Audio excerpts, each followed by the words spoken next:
Ang buong paligid ay nababalot ng dilim. Walang bituin, walang planeta, walang kahit anumang nilalang. Isang malilim na katahimikan ang namamayani. Sa gitna ng kawalan, ang dakilang bathala ay sumulpot. Ang kanyang anyo ay naglalabas ng mahinang liwanag sa gitna ng dilim. Napansin ni Bathala na wala pang nilikha. Dito siya nag-isip na lumikha. Itinaas ni Bathala ang kanyang kamay. Isang napakalakas na kapangyarihan ang kanyang pinakawalan mula sa kanyang daliri. Sa isang iglap, 13 nilalang na nagliliwanag ang lumitaw sa paligid niya. Ang mga liwanag na ito ay dahan-dahang nag-anyong nilalang. Tinawag ni Bathala silang mga Diyos at Diyosa. Binigyan niya sila ng mga pangalan. Aruelia, Diyosa ng liwanag at balanse. Malachay, Diyos ng dilim, tinawag ding itim. Alina, Diyosa ng enerhiya at buhay. Soren, Diyos ng kamatayan. At ang 8 pang Bathala. Nilikha ni Bathala ang mga Diyos na ito upang sila ang maging tagapangalaga at tagapagbantay ng balanse.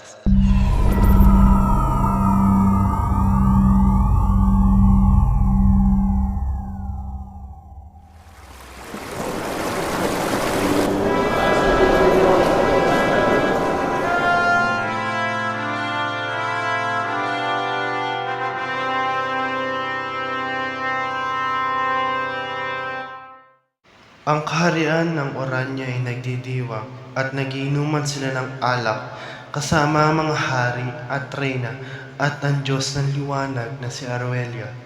At bigla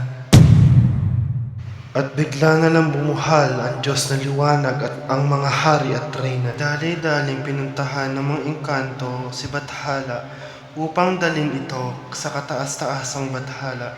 Ngunit si Malakay ay humarang upang tuluyan ng mawala ang liwanag at mapasakan niya ang buong mundo. Mula sa itaas, si Serene ay nakamasid, ang kaniyang muka ay nababahala. At nalaman na ng bathaluman ng kamatayan at buhay ang ginawa ni Malakay. At dito na nagumpisa ang gulo sa mundong ito. Dahang-dahan lumakas ang dilim sa kanyang paligid. Handa siyang kalabanin si Alina. Biglang itinaas ni Aruela ang kanyang patong nagliliwanag nagniningning sa kanyang kamay. Malakay, ikaw na mismo ang nagsabing hindi mo kami kapatid. Nagtaksil ka sa amin kay Amang Bathal at sa unang mundo ngayon. Sa pangalan ng liwanag na taglay ko na binigay sa akin ng Amang Bathala, Malakay, kukulong kita sa ilalim ng lupa hanggang sa matutunan mo ang iyong mga mali. At biglang ang liwanag ay nawala. Nakahandusay si Aruela, walang malay. Lumapit si Alina. Aruela, gumising ka. Hindi sumagot si Aruela. Ginamit ni Alina ang kanyang kapangyarihan at ang batong meron siya upang maligtas niya si Aruela. Dali-dali nang dinala ng mga Bathala si Aruelia kay taas-taas ng Bathala upang magamot na ito. Tuluyan na ngang namatay at nalulungkot ang Bathala dahil wala na ang unang mundo. Ang ilog na dati ay makulay, ngayon ay wala nang dumadaloy. Ang kagubatan na puno ng buhay ay puro patay na. Dito na nga ay pinag-utos ang bagong Bathala na gumawa ng bagong mundo upang magkaroon ng bagong pag-asa. Sinunod nila ang utos ng kataas-taasang Bathala. Sila ay gumawa ng bagong mundo upang magkaroon ng bagong daan sa kabutihan. At dito nabuo ang isang mundo. Ang mundong ito ay binubuo ng 5 kaharian na sumisimbolo sa hangin, lupa, tubig, apoy, at enerhiya na magbibigay ng balanse at kapayapaan sa buong Bataani ko. Lumipas ang maraming panahon at henerasyon May isang prinsipeng taga-Orania, ang pangalan ay Prinsipe Ihip, ang napadpad sa isang kaharian at may nakilala siyang dalawang prinsesa. Hindi nagtagal, natuklasan na dalawang prinsesa na pareho silang umiibig sa prinsipeng ito at dumating ang araw na pinapili niya ito. Sabi niya Viris, sino ang tunay mong mahal? Ang sagot ng prinsipe, mahal ko si Armea. Siya ay mapagkumbaba at hindi tulad mo isang tuso, mapagmataas at doon nagalit. At pinanganak ang bagong Aviris na puno ng galit. At nangangako siyang wawasakin ang lahat ng kaharian sa Bataan ko. Ilang taon na din nagdaan, ngunit galit pa rin si Aviris.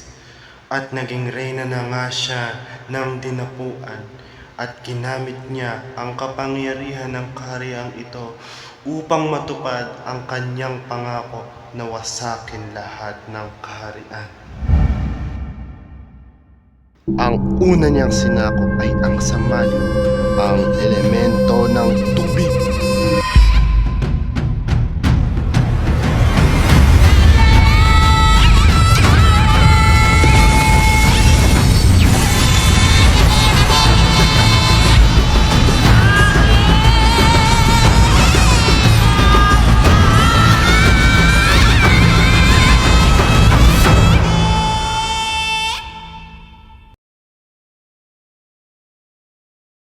Dumating na ang kinakatakot ng balango at si Aviris ay papunta na sa kanilang kaharian.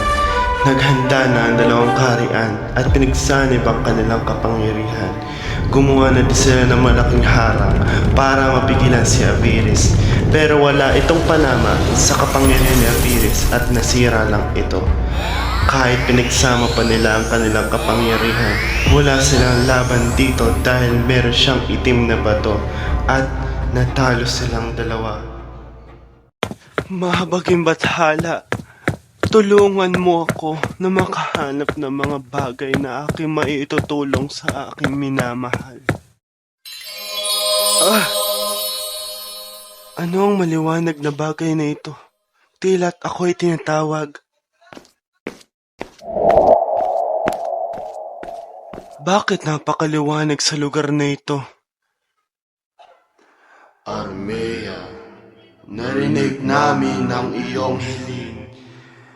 Meron kaming ibibigay sa iyo. Huwag mo itong ipagpapalit sa kahit anumang bagay. Sino kayo? Magpakita kayo. Tila't kakaiba ang inyong mga itsura. At ngayon ko lamang kayo nakita, mga bathala. Sapagkat kami ang mga bathalang hindi naninirahan sa mundong ito. Kami ang mga bathala ng iba't ibang universo. Iba't ibang universo? Oo, tama ang iyong tinig. Marami pang mga universong nandito sa buong kalawakan. Tila't napakarami pa naming hindi natutuklasan. Hindi na kami magpapatugpig-tugpig pa. Armea, tanggapin mo itong mahiwagang batong ng kalikasan. Gamitin mo ito at huwag ipagpapalit sa kahit anumang bagay.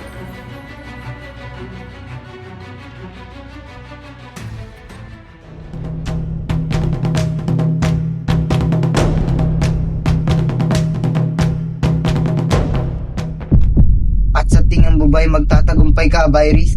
Masama man ako sa iyong paningin. Mas masama ka pa rin kaysa sa akin. Oo, masama ako sapagkat ako'y sinumpa. At sa tingin mo ba'y kakayanin mo ako ngayong nasa akin ang pulang bato na ito? Bakit nasa iyo ang pulang bato na iyan?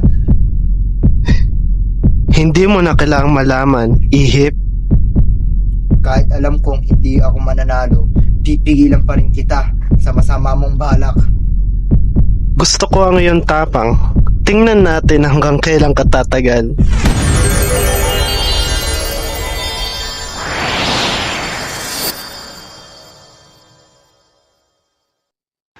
Ha!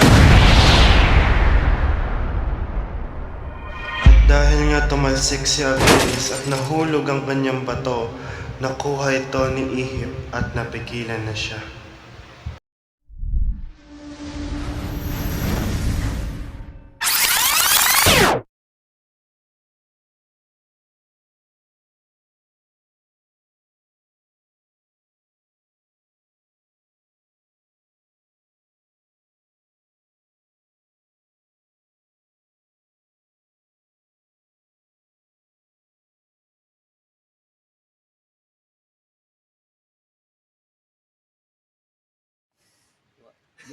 Yun na, gina. Tama ang iyong tinig. Marami